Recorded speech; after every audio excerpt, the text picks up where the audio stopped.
Damon, many congratulations, 3-1 victory. Just sum up to us your emotions after that. Yeah, a bit disappointing. I didn't hit the double 12s. That was all. Yeah, disappointed the crowd, disappointed myself, disappointed them. 60 grand here and there. But nah, look, at the end of the day, it was all about the win. But yeah, I was very frustrated. Oh, 60 grand. Nah, look, got the win, and that was the most important. I felt like I was a bit of the underdog in the game and leading up to it, but yeah, it would have been nice just to top it off with that double 12. What an egg! Yeah. I don't want to mention it again, but obviously 1 dart away. All right, go on then, mention it if you want, mate. You go right ahead. Anyway, we have Acroliba. Did it feel good when it left the hand?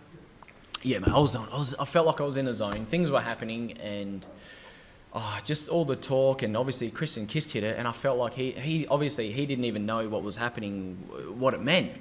And then there was talk about it and all that, and when I was in the practice room for the last few days, and just going, all I was doing was chucking at 20s at one point, going, yeah, I can hit a 9-darter. Oh, just imagine that, just a free 60 grand in the pocket. Oh, yes, I can buy a Rolex for a change. Anyway, I have to stick to my sundial. You know, what is the time today? Anyway, yeah, it's a good 11:30, isn't it? Yeah. Connor spoke previously about practicing with you on the Scully system and stuff like that. Is there any added pressure playing someone that you practice with so much? Yes and no. I've been in these situations plenty of times. My whole DPA Australian tour, it's all my mates. I'm playing all my mates all the time, so I know what it's about. And obviously I put a post out there and people jump on the bandwagon, don't they? Oh, he's written this and he's scared, and it's nothing like that, mate. It's tongue-in-cheek and all that. So I know what it's all about, and I know how good Connor is, and the build-up, he's been flying. He's got so much going for him. He's got nothing to lose at the end of the day, and he's got his tour card again. But this time it's a different story. So he will, he'll pull up trumps and he'll do some amazing things. So I knew what it was about, and we both. I didn't message him after the draw was done. That's it. We both didn't message each other, to be honest. So I didn't break and he didn't break. So we knew when we came into this game, it was just, it was all for all and just get the job done. An excellent display of finishing from you today. 4 ton plus finishes, 52% on the doubles. Have you been practicing more on the doubles, or is it just great today? No, I kept my same routine. I always do. I've got a routine going, and I practice a lot. Not as much as Connor, though. He does do 8 hours plus or whatever he does. It's crazy. He needs help. But for myself, I do 2 in the day, 2 in the arvo, or 2 plus. So I do get up there as well myself. Depends how I'm feeling, what's going on. But if anything, the only thing that I changed was in my night sessions, I do play game mode. So I'll play best of 5 sets against the computer or whatever's going on. I had one practice with Luke Woodhouse as well. Danny Lauby come down a couple of times. So I've had a couple of decent practices with them. But for myself, just normal routine stuff. You touched on Luke Woodhouse there. You'll be playing him in the 3rd round after Christmas, a fellow Harrows player. Are you looking forward to that tie? Yeah, 100%. We've had many battles on the golf course. He is a bandit, I'm not going to lie. But on the dartboard, we seem to have some good battles as well. So, it's sort of the similar situation. And I'm pretty sure he's been having a great year. There's no two ways about it. This is probably one of his best years, I'd like to say. And he hated feeling like what did he say? Like a imposter. And I felt like, this year he has come along as not the imposter, but yet actual proper dart player, and he's gone far. He's got a great action, but I've just got to treat it as like another game like tonight, and hopefully get the job done then as well. Cheers, Damo. Thank you. Cheers. Damo, many congratulations. We know that you're a massive darts fan anyway. What's it like having to wait 6 days or to get here and then get involved in the tournament and watching it at home? Yeah, when I watched the draw and everything coming out, I'm like, now I've got like 3 weeks. What am I going to do with myself? Because I'm always in the darts. I'm all about the darts, and I'm playing everything, as you know. I practice and play and do all that, but because to have the 3 weeks off, I'm like, what do I do with myself? It was hard. Not hard. Like, it was pretty easy because I just throw darts and I work out and I eat healthy and I do a lot of things. for me, in the last week building up to it, I've got some mates from Aussie. I don't know if you've seen in the TV. I had all my mates come along as well. So that was it was a massive boost. It was more. I didn't when they were here. I didn't practice as much. I still did my time, but I didn't do it as much. But I think that was more of a mental thing, having my mates here and having that time with them and talking about stuff. And I think. Yeah, that was really good because they were the guys that were here when I won the Brisbane Masters as well. So for them to be here and I win again, it's a bit of an omen. They might have to stay till the third, I would imagine. That's I'll have to pay for that, I would imagine. Yeah, I don't know. You spoke about obviously the battle against Connor. Did you prefer knowing who you were playing rather than one of the other international qualifiers or something that you didn't know so much about? The fact that you knew his game inside out, was that an advantage? I think it was pretty good. Yeah, I think I knew what I was up for. I knew I had to bring a tough game because it's a tough opponent. If I had a name that I didn't know, and say I looked at his stats and they were say like an 83 for a season or something, that might have been in the back of my mind going, just roll up and get the job done. But it doesn't work like that at the Worlds. It does not work like that. Everyone loves an underdog. There's no two ways about it. You know what I mean? I could have gone 2-0 up and 2-0 up in legs to win it. The crowd would have been on my back if Connor got another one, or it could have been anybody. And then I think that's how the Worlds work and the crowd and all that. So to place someone that I know is such a brilliant player, it's a different mentality going in the back of your mind. That's what I think. Another great year for yourself, a record high ranking for yourself. It could even go higher after this. How would you reflect on your year as a whole? Yeah, I think it could be better. It could always be better, and I think that's probably how every dart player looks at it. It can always be better. I think like last year I'd done a lot of damage, and then this year I've maintained a good standard. Not to get, I think probably the Euro Tour has just let me down. That's probably the massive one, and if I'd done half decent there, I think it could have been better. But a lot of TV tournaments, I've just had a bit of hard luck, or I've just missed out one or two legs, and that's where I've gained a lot of experience, and that's where I think I've grown as a player, and things don't faze me as much as it would have before. Cheers, thanks. Damon, well done on the win. You said earlier you thought you were the underdog going into that match with Connor Scutt. I'm just wondering what the thinking is behind that, because you've obviously achieved a lot. Connor's in great form, but in terms of the experience on that stage, you've got a fair amount more than him. Yeah, I think people like to see what they want to see, and there's a lot of hype on social media and a lot of, like Wessel Nyman is what, 5th favourite? Is he? What's he won? Yeah, so it's things like that, not taking it away from the kid. 107 average in the group stage and not get through, that's ridiculous. That's very unlucky. Great player and all that as well. But that's pretty much what it is. It's form leading up and all that. And Connor Scutt, obviously, he made a quarter. He's playing well, 100 average, this and that, and this and that. He's got a great head on his shoulders. There's no two ways about it. But I just felt like I've been in this situation before. It's like the me and Josh Rock thing, and the opposite times it was me against Cullen. Like Cullen was the underdog against me, but yet he was a higher ranked player, and sure enough, he beat me a lot of times as well, and it just showed. So it feels like that situation, and that's how I felt tonight. And I knew I had to just bring my game, but yet try and own the stage, and very fortunate to get the win. Obviously tonight, Luke Littler took quite a lot of the limelight, as you would expect. What was it like, sort of following his match, and did you feel any? How did the crowd feel compared to what it's felt before after following Luke? Yeah, I didn't feel any different tonight. I probably did expect going, I'm following Luke Littler. He's probably going to average about 116.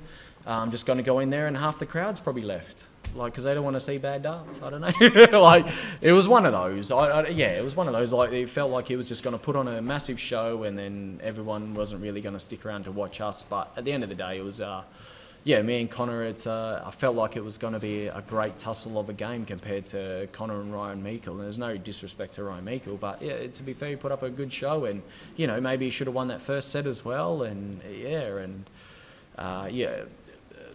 Luke, yeah. I think everyone just knows what to expect and all that. So I felt all I was worried about was timing my game when I was going to play and when to get here and when to prepare. So I ended up making sure I got here an extra half an hour early than I did, just so if anything was to happen. And yeah, that was all I could say about that.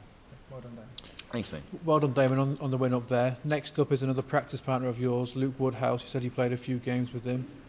It could have been Mike Dedeker, current major champion rather. Are you sensing that the draw's beginning to open up a little bit now? I mean, we know Luke's a great player, made a semi-final, but not a major. Yeah, I think I just got to worry about every game as it comes because, yeah, I've been in that. Obviously, last year I lost to Scott Williams, just thinking on paper that opens up for myself, didn't it? But obviously I didn't rise to the occasion and lost. Yeah, what do? So I've got to just take it as every game as it comes. Yeah, Mike Dedeker, I swear there was a lot of people, again, putting him as to make the quarters or semis, yeah, and obviously he didn't. I would love to have taken my revenge on him. I did miss a couple of darts there. Oh, you egg. Just like a double 12. What's wrong with you? Double 12, 60 grand, I'm sorry, 60 grand. Yeah, nah, look, it's one of those, like Woodhouse, Dedeker, like I said, Woodhouse is on a high, he's got a lot of confidence, fair play to him. Dedeker, yeah, he might have had a bit of pressure on his shoulders thinking about everything that was to come with his win, and it just didn't happen for him. And everyone has them days. It's how it is. I've been there, and everyone else has been there. So, Just wanted a quick word as well on Simon Whitlock. With what's happened here, he's not going to have a tour card next year unless he goes back to Q School. Obviously, he's been a legend of darts and specifically Australian darts as well. Can you just talk a little bit about Simon, what he's done for you? And he's definitely put Australian darts on the map. He was the first man, wasn't he? He's the man to do all that. And if it wasn't for him, yeah, who's to say everything that's been given to darts in Australia would happen? It might, it may not have happened as of yet. You know what I mean? So it's all, yeah, fair credit to Simon. He's had a crazy good year. Crazy good years in general. Crazy good career. But he's not given up. I think he's going to Q School and he's playing in this and play. Like, he can't give it up. He just can't. Like, yeah, he'd be in a crutch and on a wheelchair and still playing darts. Like, that's just what he does. He loves it. He absolutely loves it. So, yeah, fair play, Simon. Well done, mate. But we need more from Australia, doesn't it? Like, he's put it there. Now it's up to Australian darts, and now obviously I was seeing the other day that PDC have invested in like a Premier League, and oh man, this is only great for us. So we need these people to pull through now. This is it. Like you know what I mean? Like this feels like a massive lifeline, and if it doesn't pay off, then we may never see something this massive again. So it's up to the people. It's up to people of Australia to like go ahead and watch it, and yeah, it's such a massive lifeline. Brilliant, Damon. Thank you. Cheers, thanks.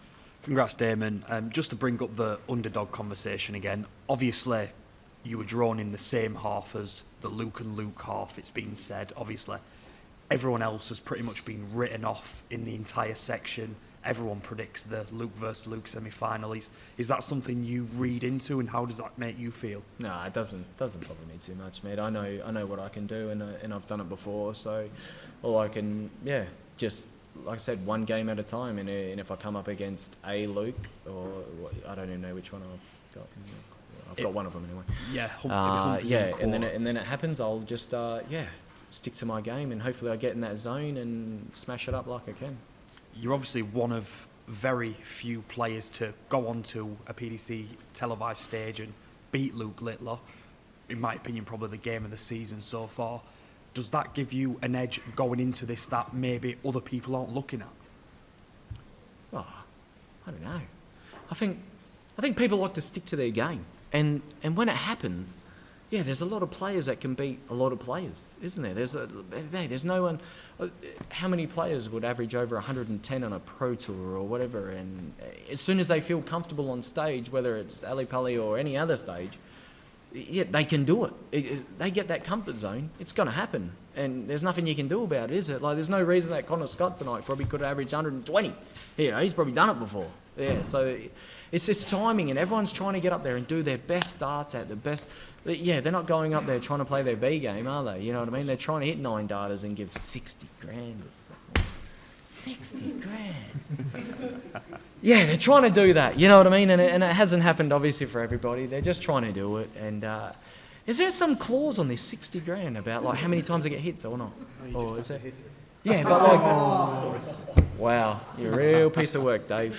Real piece of work. But nah, look, yeah, everyone, like I said, everyone's up there trying to do their best, and we're just, and that's it. Whether it's a Luke or not, I like to think people like to turn up against named players. It's normal. It's the normal case, isn't it? When you get a named player, Gary Anderson, Michael, and Luke, and all that, you just like to think that everyone likes to turn up and play their best game that they can, and I think like a good, 8-7 out of times that people do turn up for them games. What was it like for you sharing that stage in Minehead with Littler? Like, obviously the natural talent is there. It was quite some time ago, mate. Back there, did you? I've played a lot of games since then. Don't you worry. Jeez. Wow. If I have to look back on YouTube, where's my phone? Have you got my phone, Dave? Jeez. Now, look, all I probably can remember is that I felt very determined and very, very. I don't want to say angry. I'd like to say determined, because all I kept doing was watching his darts, but thinking that I can do better. I can always do better, and just follow his darts and do better. That's all I felt on that game, and I just rated myself as a really good player. That's nothing too much. Yeah. Anyway, we have Accolade, sponsor. Damo, you've been cultivating this larger-than-life stage persona and having a large presence on social media with a lot of banter, as we would say.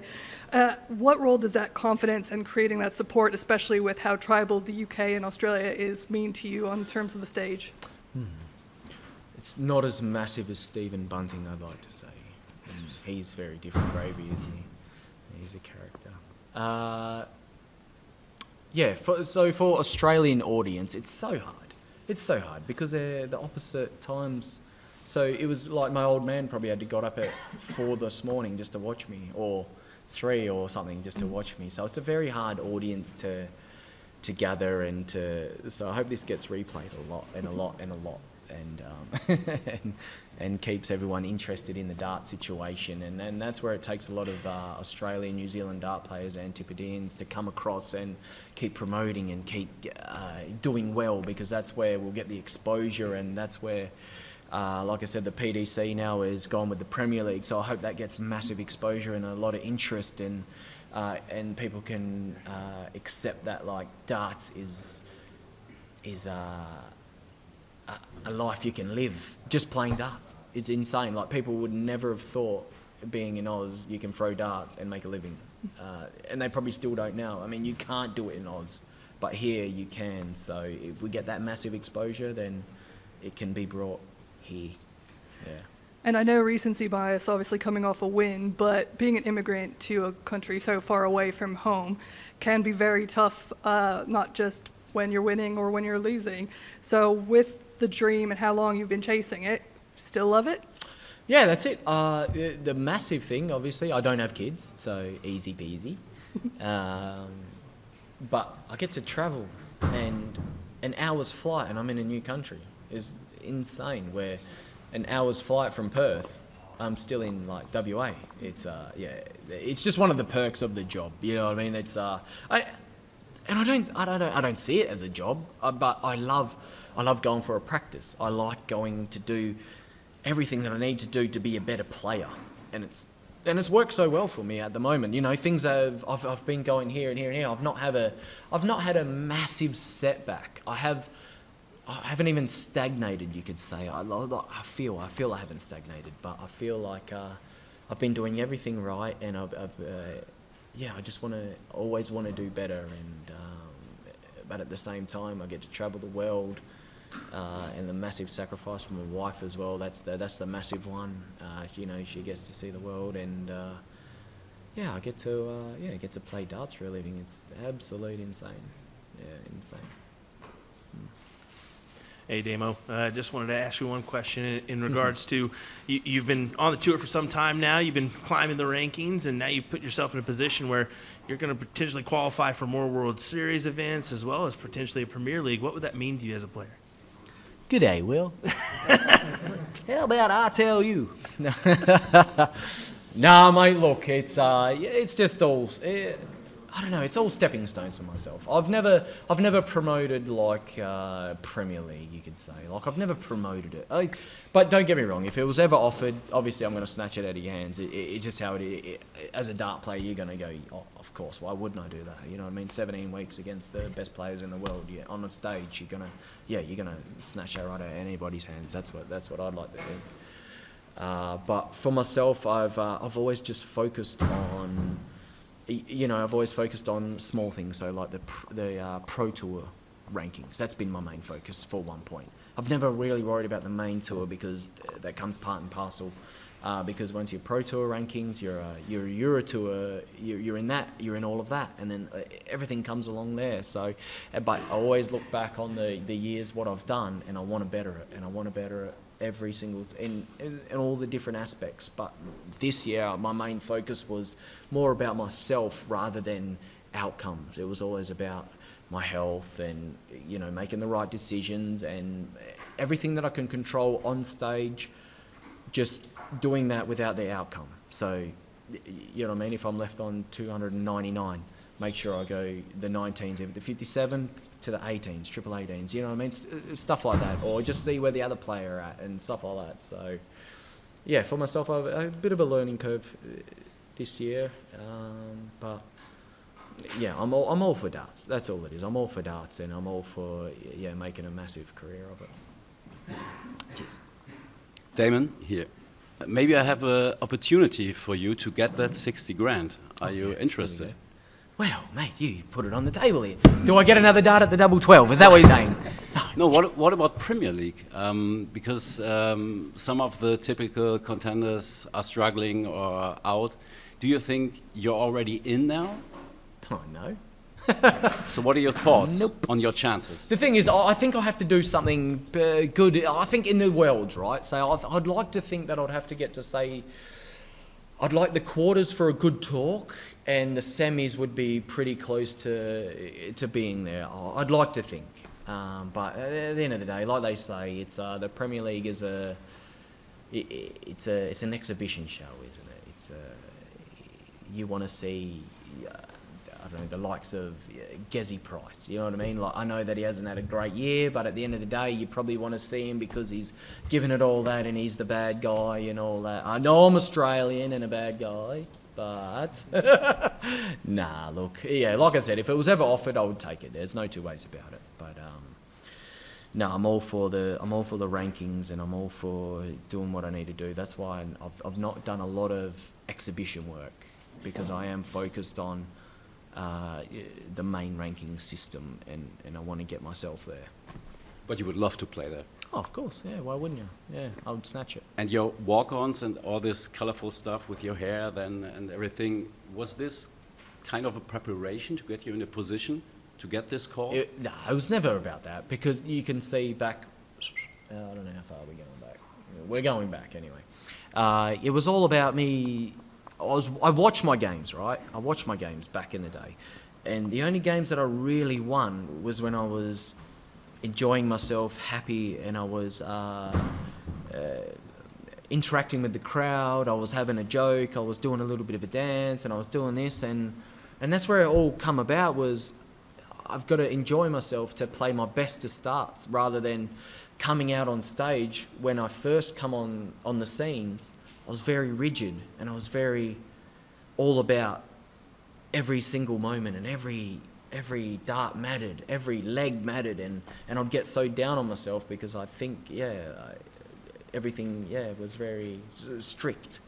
But once I relaxed and I could see that I won things without just being relaxed and interacting with the crowd and not thinking about things, and that's where it sort of come about. And then it happened in a Euro tour where I come on and I started doing a bit of a dance and I won, and I'm like, oh, this is great. And then I started thinking about all the rest of the Euros, and what can I do here? What can I do there? And yeah, just, I don't know, things just snowballed. And that's where I think where I grew as a player, knowing what I need to do, because obviously back in Oz, we don't have that.